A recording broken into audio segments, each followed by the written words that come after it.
Ladies and gentlemen, welcome back to another pipe bomb. This video will be your quick review of the 2019 Royal Rumble. Starting this event was Asuka defending her SmackDown Women's Championship against Becky Lynch.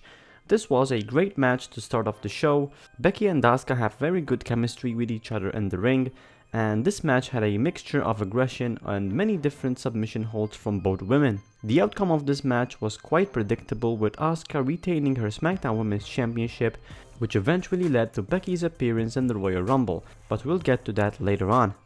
Great opening match, very competitive and physical, which made both women look very good. Next we had The Bar defending their SmackDown Tag Team Championships against The Miz and Shane McMahon. Not a big Shane McMahon fan in the ring, simply because I see him more of a stuntman than a professional wrestler, but to be honest, he did work very well in this match and it exceeded my expectations. I actually thought this match was going to be in the pre-show. Very basic match throughout and nothing fancy, but I'm not sure what the future plans for the SmackDown Tag Team Championships are. I mean, is this going to be a long-term tag team, or is The Miz going to turn on Shane and vacate the titles? We'll just have to wait and see. Ronda Rousey defended her Raw Women's Championship against Sasha Banks in quite a weird match. SmackDown's match was definitely better here. I did enjoy the match, however it was a bit messy. Some of the spots weren't well performed and it was a bit awkward to look at. Sasha did some heel-like work by trying to tap Ronda out using her attire. I did like the match, but I just preferred Becky and Asuka's more. Solid effort though. Next came the Women's Royal Rumble match. Was this match predictable? Yes, I mean, as soon as Becky lost to Asuka, I instantly knew that she would go on to win the Rumble, but then again, Becky is on fire right now, so who cares? The important thing is that Becky is going to Wrestlemania to most probably face Ronda Rousey and continue their feud from the Survivor Series. As usual, the most popular women were in the final 5, which did hurt the mid-card quite a bit. There were various spots which were quite entertaining, like the return of Hornswoggle chasing Selena Vega and the Royal Rumble debut of Rhea Ripley from NXT UK. Overall though, this was a good Rumble. Becky replacing Lana was a bit obvious, but as I said before, no one is complaining that Becky won the Royal Rumble, and I look forward to seeing her match at Wrestlemania. Up next is Daniel Bryan vs AJ Styles for the WWE Championship. Here we witnessed a great match from the two top stars of the company. I actually liked the idea of a stable with Daniel Bryan as the leader, and Eric Rowan looks great, and I'm excited to see the beginning of this faction evolve into something epic. Daniel Bryan got to retain the WWE Championship, and we'll just have to wait and see who his next opponent is going to be. The last single match was Brock Lesnar vs Finn Balor for the Universal Championship.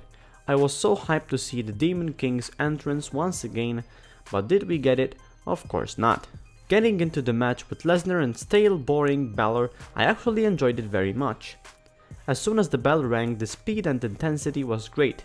I loved how they played the angle of Lesnar getting hurt by the announcer's desk and how he played it into the rest of the match. It was a bit short though, and in the end, Lesnar remained the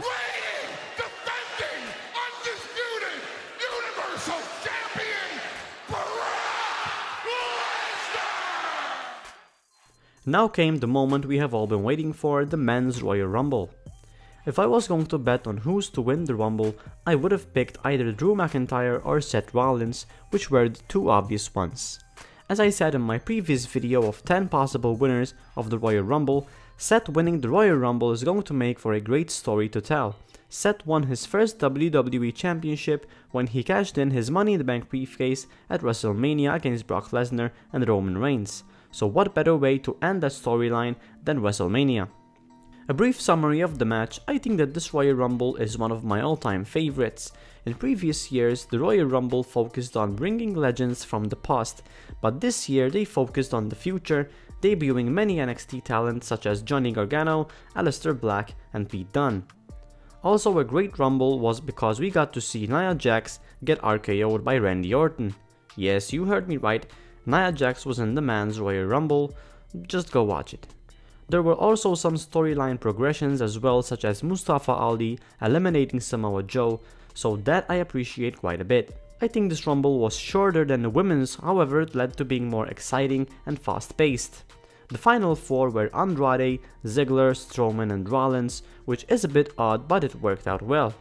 Overall, it wasn't the greatest Rumble ever, but it certainly was high in quality, and much like the women's, I enjoyed watching it.